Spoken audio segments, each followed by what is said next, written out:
नमस्कार मित्रों, स्वागत है आपका संत कृपा बायोलॉजी क्लासेस में। रीट लेवल 2 की जो साइंस है उसके अपन ने अभी 8 मॉडल पेपर डिस्कस किए थे और 8 मॉडल पेपर के अंदर अपन ने क्लास 6 जो विज्ञान है उसको कंप्लीट किया था। वो चाहे आरबीएससी है चाहे फिर वो एनसीईआरटी है। उसके बाद में अपन एक ऐसा मॉडल पेपर के बाद में अपन ने क्या डाला था, एक ऐसा वीडियो डाला था जिसमें जो साइंस का सिलेबस है उसको डिस्क्राइब किया था और उसके अगले दिन ही कुछ अमेंडमेंट हो गए थे सिलेबस के अंदर, कुछ न कुछ चेंज हुआ था, कुछ टॉपिक हट गए थे और कुछ टॉपिक नए जुड़ गए। और उसके बाद से अपन ये जो 9वीं मॉडल पेपर से सीरीज़ लेके आ रहे हैं इसके अंदर अपन ऐसा करेंगे कि टॉपिक वाइज सीरीज लेंगे। अब ये नया टॉपिक है।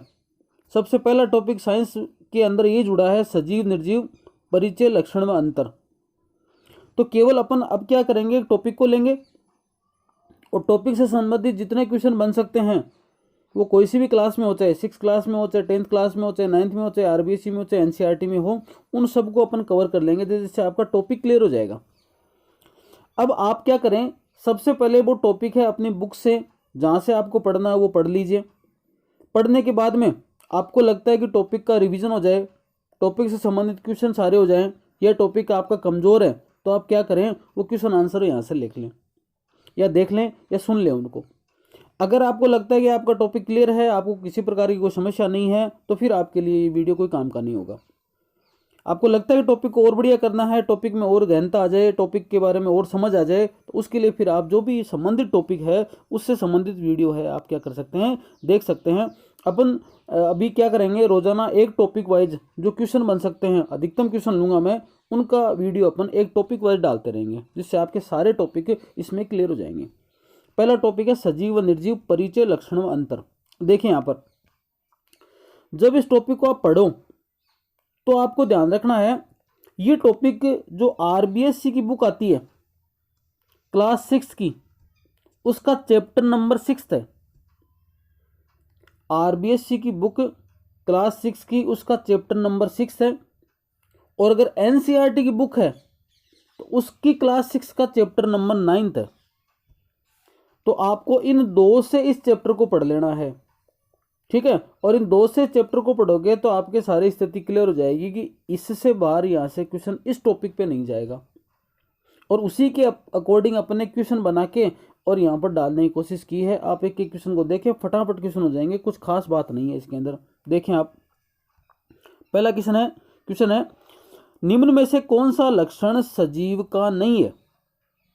अब सजीव के कुछ लक्षण हैं, उनमें से इनमें से कोई ऐसा लक्षण है जो सजीव का नहीं है। देखिए, दो प्रकार की चीज़ें पढ़नी है, सजीव व निर्जीव, परिचय क्या, अंतर और लक्षण, ये तीन बातें पढ़नी है। तो कौन सा लक्षण सजीव का नहीं है। सजीव भोजन ग्रहण करते हैं, आप सबको पता है, बिल्कुल भोजन ग्रहण करते हैं सजीव। सजीव श्वसन क्रिया करते हैं, बिल्कुल करते हैं, चाहे वो पादप हो चाहे जंतु हो, श्वसन क्रिया सारे करेंगे। सजीव स्वयं गति नहीं कर सकते, ऐसा नहीं होता। सजीव स्वयं गति भी कर सकते हैं, तो सजीव स्वयं गति कर सकते हैं, ऐसा भी लक्षण है। और सजीव में उत्सर्जन क्रिया होती है, ऐसा भी लक्षण है। चाहे पादप हो जंतु हो, सभी में इस लक्षण के अंदर उत्सर्जन क्रिया होगी। इसका मतलब यहाँ पर जो आंसर आ जाएगा वो क्या आएगा, यहाँ पर आंसर आएगा सजीव स्वयं गति नहीं कर सकते। ये बात क्या है, ये बात गलत है, ये सजीव का नहीं है लक्षण। ये किसका लक्षण है, ये निर्जीव का लक्षण है, ठीक है। आगे देखें, निम्न में से कौन सा लक्षण निर्जीव का है। इनमें से चारों में से एक लक्षण निर्जीव का है। निर्जीव प्रजनन क्रिया करते हैं, बिल्कुल नहीं कर सकते, ये तो फिर से सजीव का लक्षण हो गया। निर्जीव का एक निश्चित जीवन काल होता है, ये भी किसकी बात आ गई, सजीव की बात आ गई। निर्जीव श्वसन क्रिया नहीं करते हैं, बिल्कुल ये बात सही है। और निर्जीव संवेदनशील होते हैं, बिल्कुल नहीं होते हैं। निर्जीव श्वसन क्रिया नहीं करते हैं, तो श्वसन क्रिया भी कौन करते हैं, सजीव। तो देखो सजीव के कितने सारे 8 लक्षण आप याद कर सकते हो। सजीव भोजन ग्रहण करते हैं, सजीव श्वसन करते हैं, सजीव में स्वयं की गति पाई जाती है, सजीव में उत्सर्जन क्रिया होती है, सजीव प्रजनन क्रिया करते हैं, सजीव का निश्चित जीवन काल होता है, सजीव श्वसन क्रिया करते हैं और सजीव में संवेदनशीलता पाई जाती है। ये सारी बातें आपको इन दो क्वेश्चनों से क्लियर हो जाएंगी। आगे देखें आप, कौन सा कथन सत्य है। इन चार में से आपको एक कथन सत्य बताना है। कौन सा, सजीव श्वसन व उत्सर्जन दोनों नहीं कर सकते, बिल्कुल कर सकते हैं। सजीव ही हो गए, तभी आया था पहले, श्वसन भी करते हैं और उत्सर्जन भी करते हैं। सजीव उद्दीपनों के प्रति अनुक्रिया नहीं करते, बिल्कुल करते हैं। कोई भी उद्दीपन मिलेगा उसके प्रति सजीव क्या करेगा, अनुक्रिया करेगा। जैसे मान लो आपको कोई स्वाद मीठा खाया आपने तो आपकी अनुक्रिया आई, आपके हाथ की कोई चीज़ टच करती है तो आपको अनुक्रिया दर्शाते हो, हाथ को हटाते हो। गर्म वस्तु कोई लगे, ठंडी वस्तु लगे तो आप हाथ को झटकते हो, कारण क्योंकि आप क्या करते हो, उसके प्रति अनुक्रिया करते हो। छुई मुई का पादप देखा है, उसको टच करते वो सिकुड़ जाता है, वो क्या, उसकी अनुक्रिया है। सजीव भोजन ग्रहण करते हैं परंतु वृद्धि नहीं करते, ये बात तो ठीक है, सजीव भोजन ग्रहण करते हैं परंतु वृद्धि नहीं करते, ये बात क्या है, गलत है। सजीव वृद्धि भी करते हैं। आप खुद पे देखो, आज 5 साल पहले आप ऐसे नहीं थे, आज आपकी वृद्धि हो गई, आपकी ग्रोथ हो गई, आपकी साइज बढ़ गई, आपका आकार बढ़ गया। तो इसका मतलब ये तीनों बातें क्या हैं, असत्य हैं। तो सत्य बात क्या है इसमें, कि सभी कथन क्या हैं, असत्य हैं। इन चारों में से सत्य बात क्या है, कि सभी कथन क्या हैं, असत्य हैं। ये बात हो गई। तो यहाँ पर आंसर क्या आ जाएगा, 4th आ जाएगा। आगे देखें, छुई मुई की पत्तियों को छूने पर उनका सिकुड़ना दर्शाता है। छुई मुई को पत्ती को छुआ और वो सिकुड़ गई, उसका दर्शाना क्या दर्शाता है, कि सजीव संवेदनशील होते हैं। बिल्कुल ये बात वो दर्शा रही है। लेकिन इसके साथ साथ में एक बात और दर्शाई है, क्या, कि सजीव उद्दीपनों के प्रति अनुक्रिया करते हैं। दोनों बातें याद रखनी है। सजीव में संवेदनशीलता का गुण होता है और सजीव उद्दीपनों के प्रति अनुक्रिया करते हैं। इसलिए इसका क्या आंसर हो जाएगा, इसका आंसर हो जाएगा स। ए व ब दोनों यहाँ पर सही है। सजीव संवेदनशील भी होते हैं और उद्दीपनों के प्रति अनुक्रिया करते हैं। आगे देखें, निम्न में से सत्य कथन है। इन 4 में से एक बात सत्य है, वो आपको छांटनी है। क्या, भोजन का अपचित भाग अपशिष्ट के रूप में बाहर निकालना उत्सर्जन है। बिल्कुल, भोजन किया आपने, जो भी अपचित और अपशिष्ट पदार्थ बना उसका बॉडी से बाहर निकलना क्या कहलाता है, उत्सर्जन है। बिल्कुल है। शरीर का पसीना भी अपशिष्ट पदार्थ है। शरीर के उत्सर्जी के रूप में पसीना बाहर निकलता है। श्वसन क्रिया के दौरान जो बना वेस्ट मटेरियल है वो पसीने के रूप में अगर बाहर निकला तो वो भी क्या है, एक उत्सर्जन की प्रक्रिया है, अपशिष्ट पदार्थ है। पादपों में भी उत्सर्जन क्रिया होती है, बिल्कुल होती है। कई पेड़ आपने देखे होंगे जिसके ऊपर गोंद वगैरह लगता है ना। जैसे मान लो गोंद जो लगा, वो गोंद भी क्या है, अपने आप में एक अपशिष्ट पदार्थ है, पादपों का एक उत्सर्जन क्रिया के तहत ही वहाँ। तो सभी कथन क्या है, यहाँ पर सारे कथन सत्य हैं। तीनों की तीनों बातें सही हैं उत्सर्जन से संबंधित। आगे देखें, सजीवों में प्रजनन क्रिया से संबंधित क्या गलत है। प्रजनन क्रिया से संबंधित क्या गलत है। प्रजनन से सजीव प्रजातियों का अस्तित्व बना रहता है। बिल्कुल, अगर प्रजनन की क्रिया नहीं होगी तो जीव का अस्तित्व नहीं बना रहेगा, एक जीव ही रह जाएगा, दूसरा पैदा ही नहीं हो पाएगा। तो ये रहता है यहाँ पे। दूसरा, सजीव अपने समान संतति उत्पन्न करते हैं। बिल्कुल, अपने समान संतति क्या करते हैं, उत्पन्न करते हैं। ये दोनों लक्षण किसके हैं, दोनों लक्षण प्रजनन क्रिया से संबंधित हैं। तो ए व ब दोनों बातें यहाँ पर सही हो जाएंगी। आगे देखें, विषाणु टॉपिक है आपके इसी सजीव और निर्जीव वाले में। तो विषाणु के संदर्भ में निम्नलिखित कथन, इस जो प्रश्न है उससे सारी बातें विषाणु की आ जाएंगी। पहले देखो, विषाणु सजीव व निर्जीव के बीच की कड़ी होते हैं। विषाणु को ना तो आप सजीव कह सकते हैं ना निर्जीव कह सकते हैं। वायरस ना तो सजीव होता ना निर्जीव होता, ना लिविंग होता ना नॉन लिविंग होता है, इनके बीच की कड़ी होता है। क्यों होता है ऐसा, ये स्वतंत्र अवस्था में निर्जीव होते हैं। बिल्कुल, स्वतंत्र अवस्था में रहे तो क्या रहे, निर्जीव। अभी कोरोना का वायरस है, ये जब मार्केट में घूम रहा है, वातावरण में घूम रहा है, तो क्या है, निर्जीव है। लेकिन जैसे किसी सजीव में प्रवेश किया, जैसे किसी व्यक्ति के संपर्क में आया, खुद भी क्या हो जाता है, लिविंग हो जाता है। तो जब तक ये स्वतंत्र अवस्था में है, खुद का कोई अस्तित्व नहीं है, तब तक तो निर्जीव है। और जब किसी ने ले लिया, सजीव के संपर्क में आ गया, तो खुद भी क्या हो गया, सजीव हो गया। तो तीनों बातें देखो यहाँ पर, विषाणु सजीव और निर्जीव के बीच की कड़ी होते हैं। बिल्कुल बात याद रखनी है। स्वतंत्र अवस्था में निर्जीव होते हैं, ये बात भी सही है। सजीव में प्रवेश करते हैं सजीव हो जाते हैं, ये बात भी सही है। और विषाणु जनित रोग पादपों में जंतुओं को प्रभावित करते हैं। कई सारे रोग हैं, टोबैको मोजेको वायरस आपने सुना है, तंबाकू के अंदर मोजेक वायरस है, वायरस जनित रोग है, ठीक है। इसी प्रकार से पोलियो वायरस है ह्यूमन के अंदर, कोरोना वायरस है, वो देख लो यहाँ पर। या आपने इन्फ्लुएंजा होता है, जुकाम वगैरह होती है, तो वायरस है।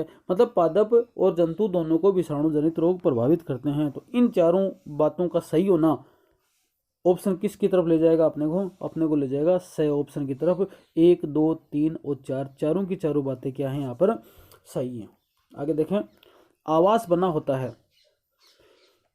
आवास का मतलब होता है यहाँ पर हैबिटेट, और किसी जीव का हैबिटेट अगर बात आती है तो इसके अंदर सजीव तो होते ही होते हैं, लेकिन सजीव के साथ साथ में निर्जीव पदार्थ भी होते हैं।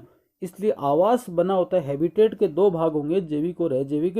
तो यहाँ पर आंसर क्या आ जाएगा, सजीव व निर्जीव दोनों से मिलकर बना होता है क्या, हैबिटेट। आगे देखें, निम्न में से कौन सा अजैविक घटक है।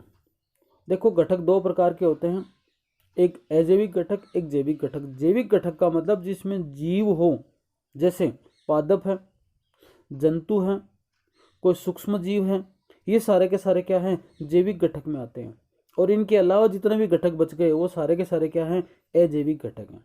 जैसे पानी है, जैसे धूप है, जैसे प्रकाश है, जैसे तापमान है, जैसे मिट्टी है, ये सारे के सारे क्या हैं, अजैविक घटक के रूप में आते हैं, जिनमें जीवन नहीं है, लेकिन जो जैविक घटक है उनके लिए सहयोग के रूप में काम करते हैं, इनके बिना संभव नहीं है। तो निम्न में से कौन सा अजैविक घटक है, पादप तो नहीं है, पादप तो जैविक घटक है, जंतु है, जंतु भी क्या है, जैविक घटक है। तो ए व ब दोनों तो हो ही नहीं सकते, आंसर क्या आ जाएगा, पानी आ जाएगा। आगे देखें, ऐसा स्थान जहां पर कोई जीव रहता है कहलाता है स्थान, अनुकूलन, आवास और वातावरण। देखें यहाँ पर अनुकूलन तो साफ साफ गलत हो जाएगा, क्योंकि अनुकूलन तो ऐसी प्रक्रिया है जिसके अनुसार कोई जीव, कोई व्यक्ति, कोई जंतु, कोई पादप अपने आप को किसी स्थान के अनुकूलित करता है, ये प्रक्रिया अनुकूलन है। उसको अपने को अडेप्ट करने के लिए जो प्रक्रिया पाई जाती है, जो उसके जो परिवर्तन होते हैं उसके अंदर, वो सारे के सारे अनुकूलन है। लेकिन ये तीन स्थान, थोड़े जो तीन बातें हैं वो थोड़ी थोड़ी मिलती मिलती नजर आती हैं, स्थान है, आवास है, वातावरण है। तो सबसे उपयुक्त आंसर, अगर अपन जो पारिस्थितिकी का वर्णन करें, पारिस्थितिकी को पढ़ते हैं, सबसे उपयुक्त आंसर इसका क्या हो जाएगा, आवास। कोई भी स्थान पर कोई जीव रहता है तो उसको क्या बोलते हैं, क्या बोलते हैं, आवास बोलते हैं, स्थान वातावरण नहीं बोला जाता। आगे देखें, सत्य कथन को पहचानना है। जल की कमी के आवास में वृद्धि करने वाले पादप मीजोफाइट कहलाते हैं। पेंगुइन स्थलीय आवास का प्राणी है। कैक्टस पादप का तना चौड़ा होता है। समुद्र का जल अलवणीय होता है। इनमें से गलत को हटाते रहिए, बाकी बच जाएगा वो सत्य है। समुद्र का जल अलवणीय नहीं होता, समुद्र का जल तो क्या होता है, लवणीय। ये बात क्या है, गलत है, सत्य नहीं है। कैक्टस पादप का तना चौड़ा होता है, ये बात भी गलत है, चौड़ा नहीं होता, क्या होता है, सिकुड़ा हुआ होता है। पेंगुइन स्थलीय आवास का प्राणी है, गलत बात है। पेंगुइन कैसा प्राणी है, जलीय आवास का प्राणी है। इसलिए बात क्या हो गई कि जल की कमी में आवास, जल की कमी की आवास में वृद्धि करने वाले पादप क्या कहलाते हैं, मीजोफाइट कहलाते हैं। ठीक है, जल में वृद्धि करने वाले हाइड्रोफाइट, मरुस्थल में स्थल में वृद्धि करने वाले जीरोफाइट, और दोनों के स्थान पर बीच में जहाँ पर जल में है लेकिन जल की कमी है उसको क्या बोला गया, मीजोफाइट। दोनों के बीच का सा आवास हो गया मीजोफाइट। आगे देखो, मिलान करना है। पक्षी, इन पांचों बातों में से पक्षी के लिए कौन सी बातें ज़्यादा सूट करती हैं, आपको यहाँ ले जाना है आंसर को। उड्डयन अनुकूलन, पक्षियों में उड़ने का अनुकूलन पाया जाता है। पंख पाए जाते हैं, हड्डियाँ हल्की होती हैं, ब्लेडर नहीं होते, ये सारी चीज़ें उड्डयन अनुकूलन बनाती हैं पक्षी के लिए। कॉकरोच है, कैसा, अक्सर कॉकरोच है, रात्रिचर प्राणी है, रात्रि के समय ज़्यादा निकलता है।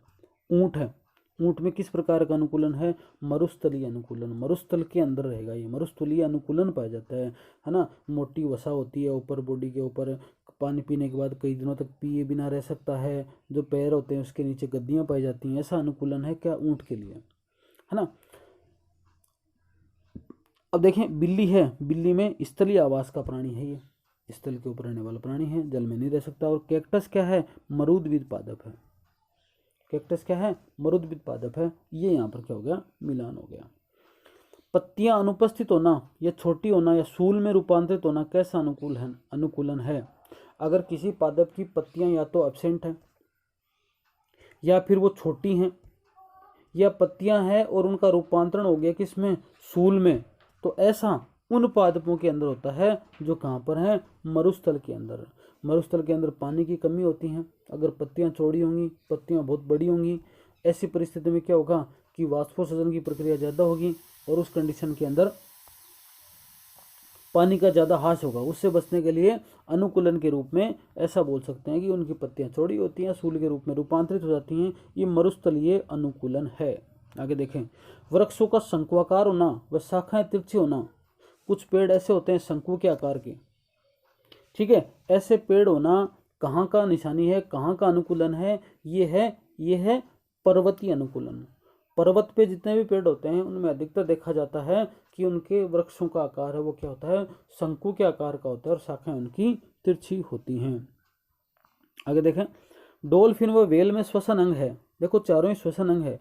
फेफड़ों से भी श्वसन क्रिया होती है, गिल से भी श्वसन क्रिया होती है, वातरंध्र से भी होती है, ट्रेकिया से भी होती है, चारों से ही होती है। लेकिन इन चारों में एक ऐसा है जो डॉल्फिन व व्हेल में श्वसन की क्रिया दर्शाता है। अब देखो पानी के अधिकतर मछलियाँ वगैरह होती हैं, उनमें क्या होता है, उनमें होते हैं गिल्स वगैरह होते हैं, ठीक है, लेकिन उसके हिसाब से अपन गिल कर देते हैं। लेकिन इसका आंसर क्या आ जाएगा, वात छिद्र या वातरंध्र जो होते हैं वो यहाँ पर क्या है, डॉल्फिन में और व्हेल के अंदर क्या है, श्वसन अंग हैं। पादप श्वसन क्रिया में कौन सी गैस ग्रहण करते हैं? आपको पता होना होता है, अपने दिमाग में आ जाता है कि CO2 करते होंगे पादप तो, लेकिन श्वसन क्रिया में चाहे पादप हो चाहे जंतु हो, दोनों ही कौन सी गैस लेते हैं, O2 गैस लेते हैं। CO2 तो बाहर निकालते हैं और O2 का ग्रहण करते हैं श्वसन क्रिया में। प्रकाश संश्लेषण की क्रिया में क्या लेते हैं, CO2 गैस लेंगे पादप, और जंतु में प्रकाश संश्लेषण होगा नहीं। निम्न में से कौन सी निर्जीव वस्तु कभी सजीव का अंश थी? ये कुछ पॉइंट दे रखे हैं, इनमें से कुछ ऐसी वस्तुएं हैं जो सजीव थी, कभी सजीव का अंश है ये। जैसे मक्खन है क्या, मैं यहाँ पर टिक लगा देता हूँ, फिर अपन ऑप्शन मिला लेंगे। मक्खन, बिल्कुल, मक्खन किससे बनता है, मक्खन बनता है दूध से, और दूध कभी किसका था, गाय भैंस बकरी भेड़ का था, तो सजीव का हिस्सा थी। चमड़ा, बिल्कुल, मांस किससे निकलता है, जीव जंतु का निकलता है, चमड़ा उससे बनता है। मृदा हमेशा मृदा ही थी, तो ये नहीं होगा एक तो, ठीक है। आगे देखें, ऊन किससे मिलता है, भेड़ से मिलता है अधिकतर, तो भेड़ में क्या थे, वो तो सजीवी थी, तो ऊन हो जाएगा आंसर। बल्ब हमेशा निर्जीवी था, कभी सजीव का हिस्सा नहीं था। खाद्य तेल भी पेड़ पौधों से मिलता है, और पेड़ क्या थे, कभी सजीव थे। नमक तो हमेशा समुद्र से या फिर चट्टानों से, उनसे मिलता है, पहाड़ी नमक होता है या फिर समुद्र का नमक होता है, तो इसमें सजीव का कोई लेना देना नहीं। सेब है, बिल्कुल पेड़ से प्राप्त होती है, तो सेब पेड़ का हिस्सा थी। रबड़ है, वो भी क्या है, पेड़ से प्राप्त होता है, तो रबड़ भी कभी क्या है, इसका सजीव का हिस्सा थे। तो यहाँ पर 1 2 4 6 8 और 9, 1 2 4 6 8 और 9, इसका आंसर आ जाएगा द। बाकी क्या है, कभी भी सजीव का हिस्सा नहीं रहे, ठीक है। इस प्रकार से ये अपन ने क्या देखा कि आपके मॉडल पेपर पहला टॉपिक जो दे रखा है सजीव निर्जीव, परिचय, अंतर, लक्षण, ये सब अपन ने लिया।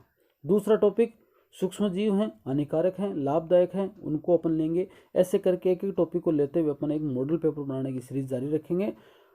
कोई टॉपिक बिल्कुल नहीं आता, आप उसको पहले पढ़ लीजिए, इन्हीं बुक से गाइड है उससे पढ़ लीजिए, उसके बाद में आप क्वेश्चन आंसर सोल्व कर लीजिए, आपका टॉपिक है वो परमानेंट आपके क्लियर हो जाएगा। अगला नेक्स्ट वीडियो है उसमें अपन अगले टॉपिक को लेके आएंगे। तब के लिए धन्यवाद, नमस्कार।